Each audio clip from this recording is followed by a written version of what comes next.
Bonsoir Gérard Brémond. Bonsoir. Vous êtes PDG de Pierre et Vacances, entreprise que vous avez fondée, dont vous avez fait le leader européen de l'immobilier de loisirs. Les deux mots sont importants, immobilier et loisirs, depuis le début de votre activité.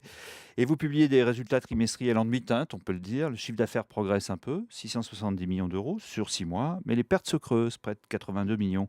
Alors vous allez d'abord nous aider à comprendre pourquoi. Vous êtes dans une phase d'investissement assez lourde, je crois. En fait, c'est un résultat semestriel, Ouais, donc qui couvre, en termes touristiques parce que nous faisons de l'immobilier qui représente environ 350 millions sur le milliard et demi le chiffre d'affaires de annuel. chiffre d'affaires annuel. Donc nous sommes d'abord une entreprise touristique. Alors cette entreprise touristique, elle a comme caractéristique d'être saisonnière puisqu'un certain nombre de nos sites sont balnéaires et ne sont ouverts que pendant la saison d'été, c'est-à-dire le 2e et le 3e trimestre de l'année civile.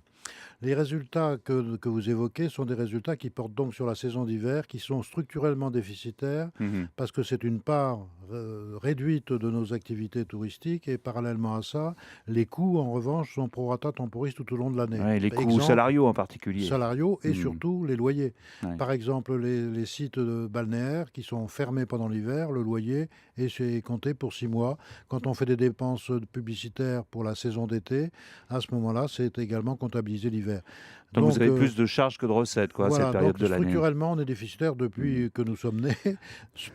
Mais heureusement, nous sommes toujours bénéficiaires sur l'année. Sur Enfin, l'ensemble de l'année. on Mais verra à la mais je fin de disais que vous étiez l'exercice. dans un programme d'investissement assez lourd, c'est vrai aussi? Alors, ce qui pèse sur les résultats de façon exceptionnelle, je dirais, pendant ce premier semestre 2012 de l'exercice pour nous, c'est les coûts d'investissement importants qu'on réalise à Mmh. la fois sur notre parc touristique pour le rénover et répondre aux nouvelles tendances de la consommation touristique européenne, et également sur l'informatique. L'avenir des entreprises touristiques, comme de beaucoup d'entreprises, c'est l'informatique, c'est l'Internet, et donc nous voulons être l'entreprise la plus moderne et la mieux équipée à cet égard.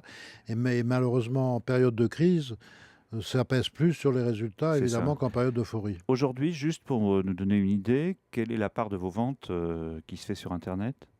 Internet, ça représente 70% sur Center Parcs et plus de 50% sur Pierre et Vacances, et ce Ouais, n'est pas fini. ouais, c'est Il y a une considérable croissance. déjà. Il y a deux phénomènes. Il y a les ventes sur Internet et qui explique un autre paramètre important, ce sont les ventes de dernière minute. Ça aussi, c'est important pour vous.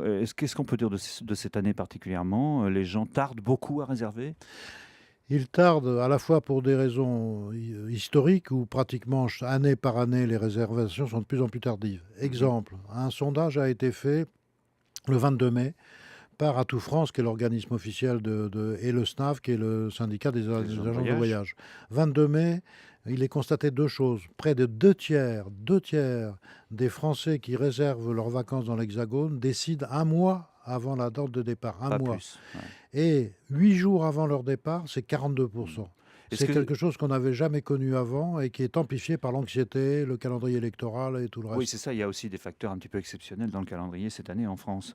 Il y a un dispositif, fiscal avantageux pour, l'acquisition des résidences de tourisme qui s'appelle la loi Censi-Bouvard, qui est censé, être conduit jusqu'à la fin de 2014. C'est évidemment un élément important pour encourager les investisseurs dans la partie, immobilière de votre activité. Vous n'avez pas trop de craintes à ce sujet? Parce que les temps sont durs pour l'État, on le sait, hein. Alors, les temps sont durs pour l'État, mais c'est une disposition.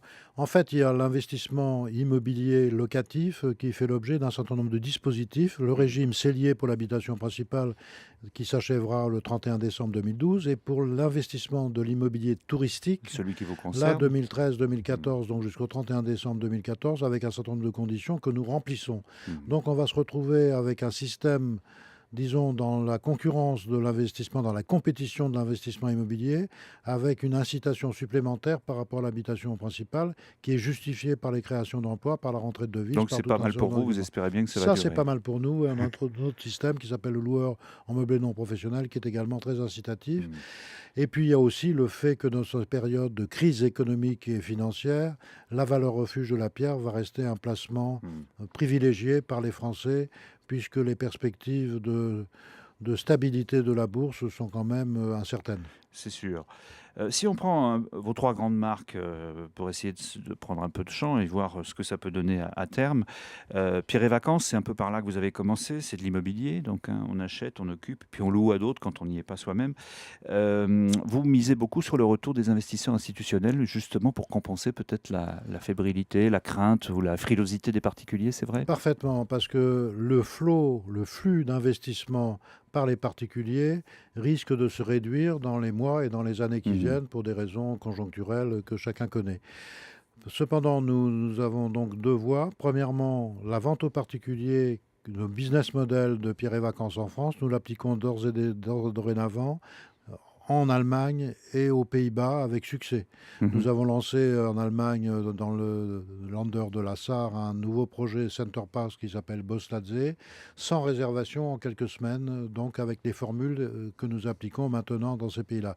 Et deuxièmement, comme vous venez de le signaler, nous avons repris la prospection auprès d'investisseurs institutionnels, compagnies d'assurance, caisses de retraite, mutuelles, SCPI, OPCI, j'en passe, et pas des meilleurs. Et Et donc, qui réagissent très bien à nos propositions et nous espérons. Donc là, il s'agit de vente en bloc.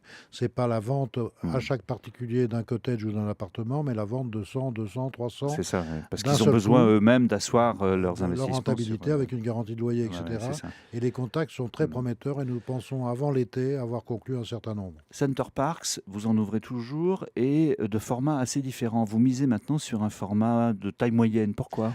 En fait, nous avons aujourd'hui 4 Center Parks. Nous en avons 2 en projet, l'un dans le département de la Vienne, l'autre dans l'Isère, au sud de la Loire. Mmh.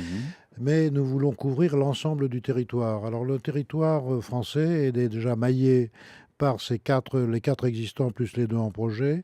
Et il y a un certain nombre de régions en France où il n'y a pas le potentiel suffisant en zone d'achalandise Mmh. pour la capacité de 2000 personnes, de 4000 personnes, mais plutôt de 2000 Ouais, dans c'est nos ça. études. Et nous avons par exemple en Saône-et-Loire un certain nombre de projets. Nous avons dans d'autres régions, nous pensons ouvrir 3 à 4 ce qu'on appelle des mid-size, C'est c'est-à-dire ça. 400 cottages au lieu de 800. Vraiment pour le tourisme de proximité adapté à son bassin, Voilà, à la zone d'achalandise possible et nous aurons maillé le territoire à ce moment-là. On termine avec une de vos dernières vraiment réussites, c'est Adagio, les résidences de tourisme en ville cette fois, qui a été lancée avec le groupe hôtelier Accor. Ça s'exporte pas mal et vous avez de grands projets au Brésil, c'est vrai? Projet au Brésil, projet au Moyen-Orient, mais projet d'abord sur l'Europe également, où nous ouvrons régulièrement dans les principales capitales européennes des résidences de tourisme urbaines pour des longs séjours, clientèle d'affaires, clientèle de loisirs, et donc avec une perspective de 130 résidences à horizon 2015, 330 millions de chiffre d'affaires, une profitabilité élevée parce que c'est 12 mois sur 12, clientèle d'affaires, clientèle Mmh, de mmh. loisirs. Et donc le partenariat avec Accor se déroule parfaitement avec des perspectives effectivement territoriales qui dépassent le champ de l'Europe dans lequel nous exerçons nos activités. Effectivement, le Brésil, le Moyen-Orient et peut-être d'autres continents dans le futur. Avec ça, la pérennité et la croissance de Pierre et Vacances est assurée pour longtemps? Nous sommes dans une stratégie de conquête en cycle bas, parce que c'est dans le cycle bas qu'on construit le futur, et comme l'actionnariat n'est pas un actionnariat de capital investissement qui songe à sortir de son investissement Vous êtes le dans le jour où long il terme? rentre. Donc pour moi, j'ai une perspective de vision à long terme, de groupe industriel, d'entrepreneurs. Et donc je construis le futur, ou je tente de le construire, avec beaucoup de détermination en période plus complexe, parce que c'est là où se construit le futur, c'est pendant ces périodes qu'on construit la croissance et donc les résultats du futur. Merci beaucoup Gérard, vraiment.